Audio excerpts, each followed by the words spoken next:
Bonjour à tous, ravie de vous retrouver aujourd'hui pour une nouvelle entrevue. Alors j'ai la chance, j'ai le bonheur, j'ai l'immense joie de recevoir Christelle aujourd'hui. Christelle, comment dire? Ça fait pas si longtemps que ça qu'on se connaît. Je crois que ça date de mai ou juin l'année dernière et bah, je sais pas pourquoi. Quelque chose qui a matché, voilà, qui a fait que, voilà, j'avais envie de suivre son programme. J'y suis rentrée et je regrette absolument pas. Et aujourd'hui, bah, Christelle, j'ai pu la rencontrer en vrai, en plus, entre bonnes Lyonnaises que nous sommes. Voilà. Et donc, bah, Christelle, merci beaucoup d'avoir accepté aujourd'hui, cette, entrevue. Christelle, elle est coach business en intelligence financière. Donc vous comprenez pourquoi je l'ai suivie à un moment donné. C'était très important pour moi. Et Christelle, je vais te laisser te présenter déjà et puis, on va après, dérouler toutes les questions que j'ai à te poser. Ok, merci beaucoup Laure, ça me fait très plaisir d'être là. Bah, écoute, tu m'as très bien présenté déjà. Je me définis comme, on va dire, une coach sur la partie financière, bien qu'au départ, je n'étais pas du tout sur la partie finance. C'est assez rigolo comment on peut évoluer hein, petit à petit. Et moi, je suis une ancienne cadre dans la fonction publique d'État, une ancienne parisienne. Et je vis effectivement à Lyon. Je suis maman de deux enfants. Et en l'espace de 20 ans, là, j'ai réalisé que je fêtais ma 20e année cette année. J'ai déployé des multi-revenus en partant de zéro. À l'âge de 25 ans, j'ai commencé sur la partie IMO, alors que j'avais pas de capital et j'avais pas forcément, même très peu de connaissances financières et immobilières. Mais ça m'a permis de me mettre un peu sur le terrain, de me familiariser avec toute la partie investissement locatif. Et puis plus tard, c'était à 35 ans, je me suis lancée dans l'entrepreneuriat. Et puis peu de temps après, sur la partie boursière. Donc, d'où le concept multi-revenus. L'idée, c'est voilà, de dégager différentes sources de revenus. OK. Et ce que j'ai vraiment à cœur, c'est qu'au-delà de la partie multi-revenus, hein, de ce concept-là, c'est vraiment d'aider des mamans à, à, à devenir beaucoup plus autonomes financièrement, pour qu'elles puissent vraiment prendre des décisions éclairées pour la suite, et qu'elles puissent aussi concrétiser des projets de vie, des rêves qu'elles ne se sont pas encore autorisées jusque-là, et justement en les aidant sur cette partie financière.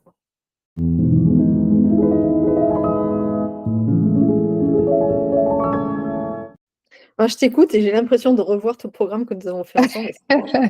Tu vois, je suis très cohérente, hein. Très bien, très bien. Bah, tu viens d'en parler un petit peu, de ton parcours pro, perso. On va développer un petit peu tout ça. Moi, j'ai une question quand même qui me vient là, en t'entendant. Est-ce que tu penses qu'aujourd'hui, en 2024, ça aurait été possible ce que tu as fait toi quand tu avais 25 ans? C'est-à-dire de partir de zéro, sur l'immobilier et Mm. puis, de te lancer. Est-ce que tu penses que c'est possible aujourd'hui? Alors, oui et non. En tout cas, pas de la même façon. C'est-à-dire je me souviens qu'à 25 ans, déjà, les prix, en tout cas sur le marché parisien, parce que c'était sur Paris quand j'ai commencé à investir, étaient quand même bien moins élevés. Un studio était à l'époque, je crois que j'avais dû l'acheter à 55 000 euros. Oui. Donc, forcément, ça aide. Et puis, je me souviens aussi il y avait beaucoup moins de réticence, on va dire, de la part des banquiers à nous prêter alors qu'on avait très peu de capitaux de départ. Alors que maintenant, c'est vrai qu'on nous demande un apport systématique et assez conséquent, des taux qui sont assez élevés. Alors ça, je ne me souviens plus du taux qu'on avait à l'époque. Donc les conditions ne sont plus les mêmes, mais pour autant, je pense que peut-être que j'aurais pu investir ailleurs qu'à Paris déjà. Et puis, sur la partie immobilier, ça, j'en avais parlé hein, pendant le programme, je pense que tu te souviens. Il y a d'autres façons d'investir dans l'immobilier, notamment, je sais que j'ai des personnes qui ont pu investir sur la partie sous-location professionnelle, donc ça leur demandait pas forcément justement de passer par la case emprunt bancaire, mais pour autant, tu vois, de frapper à la porte de propriétaires qui ne voulaient pas s'occuper de leurs biens sur cette partie gestion locative, et toi, tu prends le relais et puis tu commences à exploiter, ça commence à te générer un peu de pécule. Et puis petit à petit, ça fait grossir. Et puis à un moment donné, ça peut t'aider à t'orienter sur cette partie-là. Et puis après, il n'y a pas que l'immobilier, c'est-à-dire que moi, j'ai commencé Oui. par l'immobilier, mais ça peut être aussi l'entrepreneuriat. Maintenant, c'est devenu tellement plus facile. Par contre, ça, sur ce domaine, c'est plus facile qu'à mes débuts. Je me souviens Oui. qu'à mes débuts, même si je ne suis pas un dinosaure, mais, Bon. mais c'était encore les balbutiements d'Internet, en fait. Je me souviens que même sur la partie, justement, tout ce qui pouvait être formation en ligne sur l'IMO, il y a 25 ans, enfin, il y a 20 ans, c'était pas du tout... Enfin, il y avait très peu de choses, en fait, hein. Très peu de documentation en ligne. Et maintenant, c'est le cas. Et il y a beaucoup voilà, de personnes qui se sont lancées dans l'entrepreneuriat, dans l'info-entrepreneuriat notamment. Ça demande très peu de capitaux au départ. Ça demande surtout pas mal de connaissances et de retours d'expérience aussi, puis de savoir expérimenter les choses. Donc, voilà, c'est peut-être d'autres leviers aussi qui peuvent être maintenant activés plus facilement maintenant qu'il y a 20 ans. Oui, on pourra dire ce qu'on veut, mais c'est vrai que le Covid, enfin la Covid, a beaucoup, beaucoup aidé sur ce développement de l'entrepreneuriat, quoi, ça c'est Ouais, clair. exactement. Ouais. Mm. Qu'est-ce qui, dans ton parcours perso, pro, a fait que tu as voulu t'occuper des mamans? Plus, ou alors, des fois tu parles des familles aussi, mais plus des mamans, ouais. Eh ben, c'est venu très. Enfin, c'est quelque chose que Je me souviens que j'avais entendu, c'était un TEDx de Simon Sinek qui nous amenait à réfléchir sur le why, sur notre pourquoi. Et je m'étais questionnée et je sentais qu'en fait, ce qui était pour moi vraiment fort, c'était les mamans, en fait. C'était vraiment. Et maintenant, derrière ça, ben, déjà parce que je suis maman, évidemment, et aussi parce que ben, j'ai mal vécu ce début de maternité avec tous les challenges que ça représentait. En fait, c'est un sacré cap aussi de devenir maman, beaucoup de challenges, beaucoup de fatigue, et surtout cette grosse culpabilité que je pouvais avoir à ne pas être assez présente pour eux, euh, parce que ben voilà, il y avait le boulot, il y avait beaucoup de contraintes, et je me souviens que c'était quelque chose voilà qui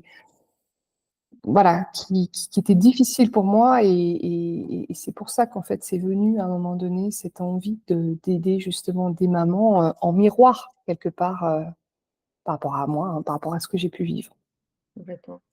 Et du coup, bon, là aujourd'hui, j'allais dire, tu presque dans le milieu de l'entrepreneuriat, on te connaît bien en tant que Christelle et tout ça. Je ne dirai pas ton nom de famille parce que j'arrive pas à le prononcer. Et puis il y a Mais des chances et puis il y a des chances qui changent, donc ah bien, d'accord. Bon alors, oublions-le.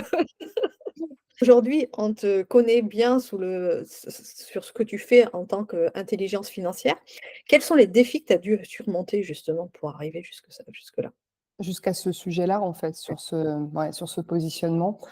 Hem, Franchement, c'est un vrai chemin.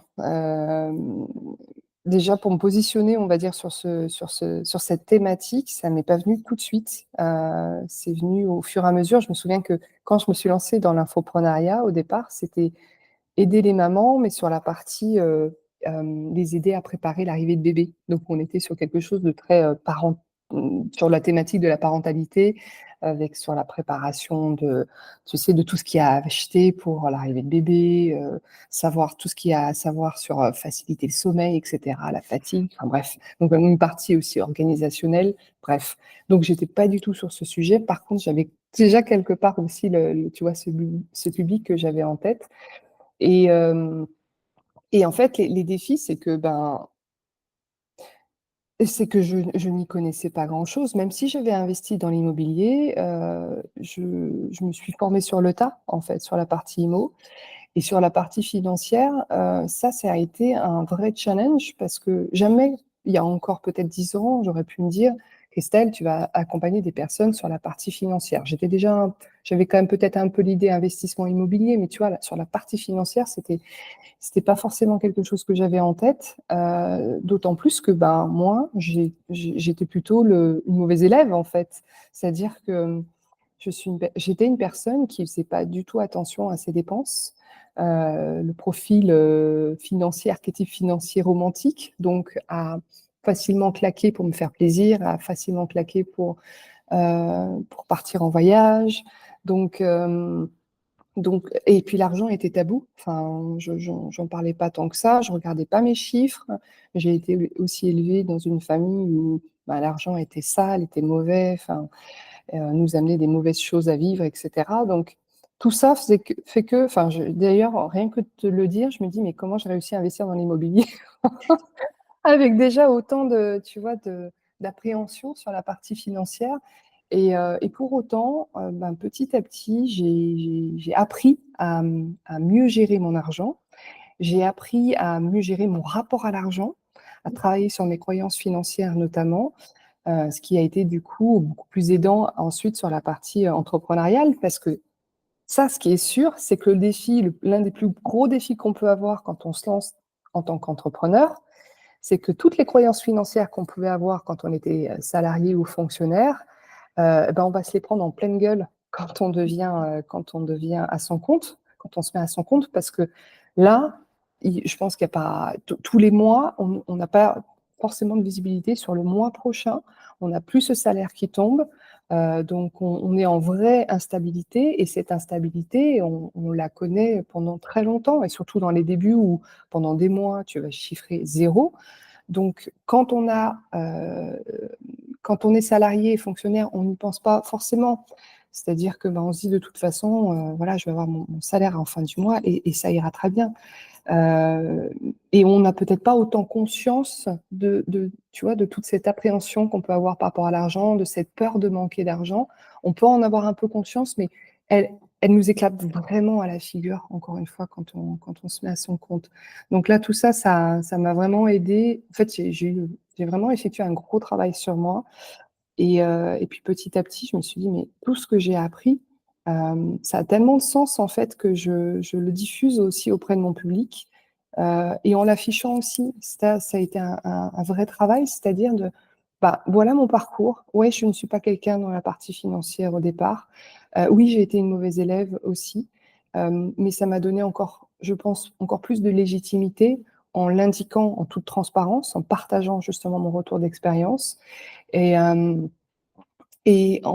finalement, ça m'a permis aussi de transmettre des informations financières qui soient claires, accessibles, tu vois, un côté vraiment pragmatique.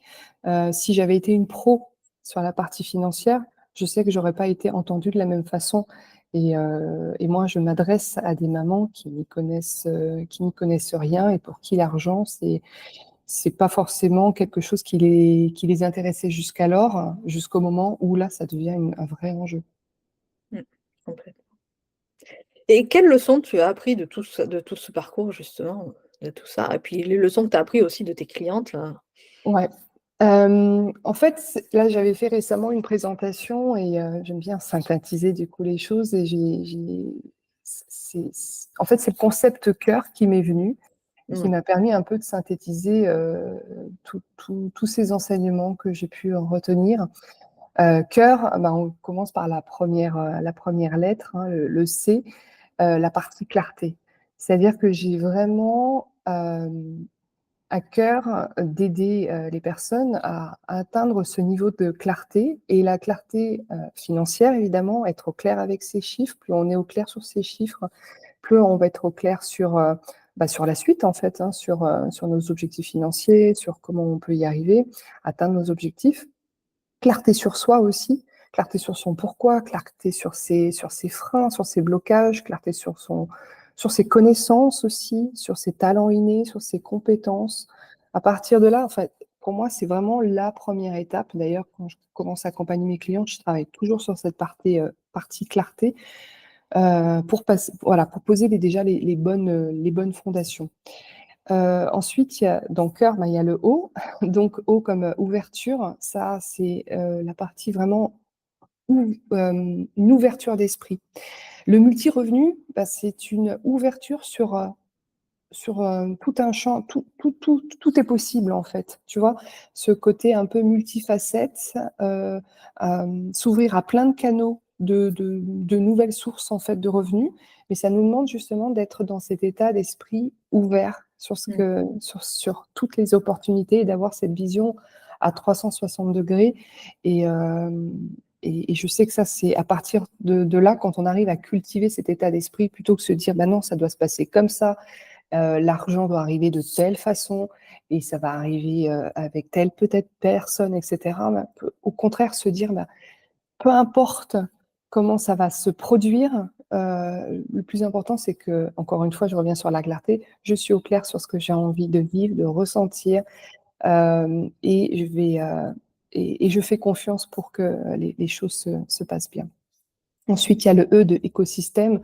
Euh, à mon sens, c'est tellement important de se développer, comme tu le fais aussi, un écosystème soutenant, c'est-à-dire de t'aider, en fait, de personnes qui vont pouvoir te diffuser les bons concepts, en fait, les bons concepts, les bons retours d'expérience, les carnets d'adresses, et puis un écosystème qui te soit vraiment, encore une fois, soutenant, c'est-à-dire qui t'amène pas à, qui t'amène quelque part avec une certaine prise de hauteur et qui t'amène pas sur, euh, on va dire, sur des croyances limitantes. Donc ça, pour moi, c'est très important. En tout cas, c'est quelque chose que j'ai mis en place assez rapidement dans ma vie, c'est de me dire, en fait, quelles sont les personnes en fait qui m'aident vraiment à, voilà, à bien évoluer en fait et qui m'inspirent parce que je sais que ça m'élève quelque part. Mmh. Ensuite, il y a le U de unicité. Pour moi, c'est important aussi d'arriver, alors quand on est dans un univers comme ça, multi-revenus, multifacette, c'est d'arriver quelque part à trouver aussi du sens et de l'unité dans ce qu'on fait, parce que sinon on peut se dire, mais j'ai l'impression de m'éparpiller partout. Et ça me va pas. Je sais que j'ai souvent aussi ce retour de personnes qui me disent, j'agis beaucoup, mais pour le moment, j'arrive pas à mettre une cohérence dans ce que je fais. Et ça, c'est aussi important d'arriver à se dire, mais en fait, tout a un sens. Et petit à petit, c'est comme un puzzle. Ça, j'aime beaucoup cette image du puzzle. Petit à petit, tout est en train de prendre sa place. Et tu vois, le concept multi-revenu, je l'avais pas encore jusqu'à il y a 2 ans. Et à un moment donné, je me suis dit, mais en fait, tout fait sens. C'est par rapport à mon retour d'expérience, par rapport à tout ce que j'ai pu acquérir comme connaissance, euh, ma vie démontre que j'évolue justement dans ce côté multi-support quelque part. Et j'ai réussi à, tu vois, vraiment à me créer un écosystème et euh, fidèle à moi, en fait, fidèle à mes valeurs, fidèle à ce que je sais faire. Ça prend du temps, c'est ce que je t'avais un peu partagé en amont du podcast. Ça prend du temps, mais à un moment donné, c'est tellement bon de se dire, mais en fait, tout ce que j'ai pu faire, tout mon parcours, maintenant, je le comprends, tout ce que j'ai pu vivre, de challengeant peut-être aussi dans ma vie, peut-être toutes ces rencontres et tout ça, ça prend du sens maintenant parce que je comprends enfin pourquoi j'évolue et pourquoi là, je suis en train d'accoucher quelque part de quelque chose qui est parfait, juste en fait. J'arrive à mettre de l'unité enfin dans tous ces projets. Et puis le R, la dernière lettre de cœur, R de régularité. Ça, ben, pour moi, je crois, je suis tellement convaincue de la puissance de l'effet boule de neige, de l'effet cumulé, la récurrence plutôt que la perfection. Donc, d'être très régulier en fait dans tous nos actions, que ce soit sur la partie investissement notamment, quand on est entrepreneur, c'est des petites actions petit à petit, chaque semaine, mais qui auront ensuite tel un effet papillon, tout autant d'impact, mais d'arriver voilà, petit à petit à vraiment voilà, à évoluer dans cette régularité pour que bah, ça porte ses fruits et ça portera forcément ses fruits. Complètement. Est-ce qu'aujourd'hui, tu peux dire que tu as réalisé tes rêves? Ah, écoute, moi initialement, Euh, je me revois quand j'étais parisienne, mon rêve c'était d'avoir plus de temps pour moi et pour mes enfants. Et puis je m'imaginais dans un grand appartement avec une ouverture sur l'extérieur, moi qui n'avais jamais vécu pendant 35 ans dans un appart avec même pas un bout de balcon. Donc je me souviens que il y avait ça qui était très fort, un nouveau cadre de vie, avoir plus de temps avec mes enfants et avoir beaucoup plus de flexibilité dans mon emploi du temps. Me dire, voilà, si j'ai envie de déjeuner et de prendre une pause déjeuner pendant 3 heures avec une amie, ne plus avoir à demander l'autorisation parce que c'est moi qui gère mon emploi du temps. Et la partie déplacement aussi, ça c'était aussi cette envie de me dire, bah, si j'ai envie de partir pendant quelques jours sur, je sais pas moi, en Bretagne, sur la Côte d'Azur, à l'étranger, à Barcelone ou autre, tout en continuant mon activité, comme les digitaux nomades. Hein. Je me suis jamais considérée comme telle, mais au final, je me suis dit, bah, c'est exactement ce que je vis, ce que j'expérimente. Bah, tout ça, en fait, c'est exactement ce que je vis. Et puis, au-delà de tout ça, c'est je j'ai tellement appris sur moi, je comprends que maintenant j'ai réussi à vivre une vie qui soit vraiment en alignement, et qui me permette vraiment de nourrir mes priorités hautes. Heu, Passer du temps avec les gens que j'aime, vivre des nouvelles expériences, comme je te disais, voyage, apprendre, Ouais, apprendre beaucoup, beaucoup, beaucoup, beaucoup, beaucoup. Quand on est, notamment entrepreneur, mais pas que, en tout cas, moi, j'ai cette valeur d'apprentissage qui est très, très forte et tu vois, je me régale et puis me connecter, voilà, me connecter avec des toujours plein de nouvelles personnes. Pour moi, c'est génial comme avec toi. Enfin, pour moi, tout ça, c'est vraiment beau, c'est formidable. c'est chouette ça. On est presque à la fin de nos questions, de ce podcast. Est-ce que tu as un livre que tu as lu, un outil bien-être ou un podcast que tu écoutes à nous proposer?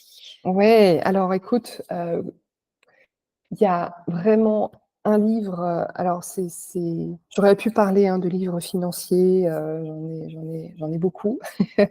Mais là, ce qui m'est venu quand tu m'avais posé cette question, c'était, un roman, de développement personnel, que j'ai lu de Maud Ankoua, «Plus Ah, jamais sans moi» et j'adore. Enfin, pour moi, ça a été, une pépite, un bonbon, un régal ce livre, qui réunit donc, 3 femmes sur le chemin de Compostelle et c'est un livre sur cette quête d'amour de soi.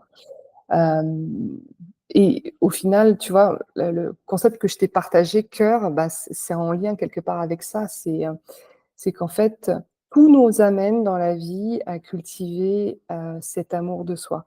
C'est-à-dire que, on peut avoir beaucoup de challenges dans la vie, mais quelque part, beaucoup de problématiques, mais quand on creuse vraiment, on s'aperçoit qu'à la racine, c'est souvent un manque d'amour pour nous que nous avons. Enfin, en tout cas, moi, c'est ce que j'ai constaté et quand, par exemple, je me suis lancée dans l'entrepreneuriat, heu, j'avais le syndrome de l'imposteur, je, j'avais peur de communiquer, j'avais peur de me mettre en avant, je me suis cachée pendant très longtemps, et je sais que derrière, en fait, se jouait justement ce manque d'amour que je pouvais avoir de moi et à partir de là, quand on arrive à le cultiver, ben, ça ouvre beaucoup, beaucoup de portes et tu vois, quand au départ, je t'ai parlé d'autonomie financière, ben, cette quête d'autonomie au-delà des finances, pour moi, ça passe justement par ce travail, sur cet amour de soi.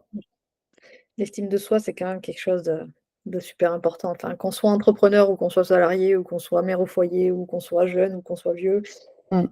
c'est quand même quelque chose de très, très important. Ouais. Ça fait, c'est un peu Donc le je vous ba le re ouais, je vous le recommande du coup plus, hein, ah ouais, vraiment, non, mais alors, on en parlait juste avant, je vais quand même le dire, c'est que moi dans Kawa, ça a été, c'est chaque fois, c'est un gros problème pour moi. Chaque fois que je lis son livre, je suis obligée de m'arrêter de lire pendant un mois, ce qui est compliqué. Mmh.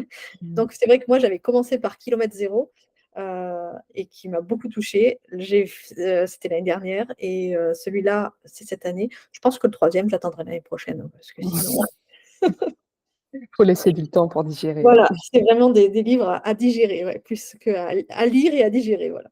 Mais Et même à relire parce que tu vois, rien que le fait d'en parler là, moi ça me donne de nouveau envie de m'y replonger, ouais. Mmh. et pour la petite histoire, quand je l'ai lu, le lendemain, j'allais dans une librairie et je leur ai demandé: «Vous avez un livre, sur le chemin de Compostelle?» Ils en avaient pas.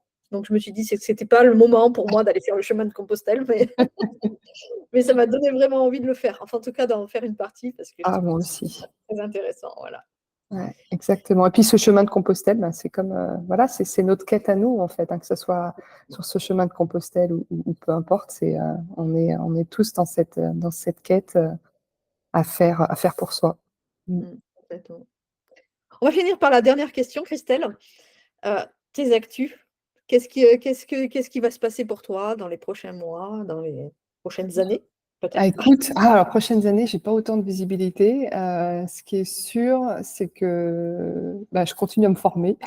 Oui, Ça, c'est clair. Pour moi, ça me fait partie de mon essence. Donc, continuer toujours à me former euh, je sais que là, j'ai très à cœur d'amener justement encore plus mes clients à travailler sur leur blocage financier. Donc là, j'évolue beaucoup sur cette partie-là. Et puis, ben, j'ai mis en place l'offre bras droit multi-pépites. Tu vois, je t'ai parlé du concept multi-revenu et le concept multi-pépites en a découlé d'accompagner justement toutes ces pépites autour de moi, toutes ces mamans multi-pépites qui ont plein de cordes à leur arc, mais qui n'ont peut-être pas forcément toutes perçues. Alors, certaines le savent parce qu'elles savent déjà qu'elles ont plein de centres d'intérêt et elles aimeraient justement arriver à trouver un certain cadre. Et puis d'autres qui ont besoin d'avoir ce recul que je peux leur apporter justement à travers cet accompagnement en individuel, voilà, sur les leviers bourse, IMO et, euh, et entrepreneurial aussi, voilà. Et puis j'ai mis en place aussi tout un espace communautaire qui s'appelle Multipépites, où là je diffuse, j'ai déjà une bibliothèque de ressources en ligne sur des études de cas, sur des retours d'investissement notamment. Et je fais beaucoup de partage audio et je réunis aussi à travers des masterclass thématiques. Voilà. complètement. Mais écoute, Christelle, merci encore pour tout ce que ouais, ce moment qu'on a passé ensemble, c'était très, très agréable. Je suis très ravie, c'est pas très français, mais je suis ravie de t'avoir reçu. C'était un vrai plaisir. De toute façon, nous, on se revoit alors par les réseaux sociaux ou en vrai, peut-être bientôt, très vite. Exactement. Et puis pour les autres, eh bien, on se retrouve pour une nouvelle entrevue très, très bientôt. À Merci. bientôt. Merci Laure.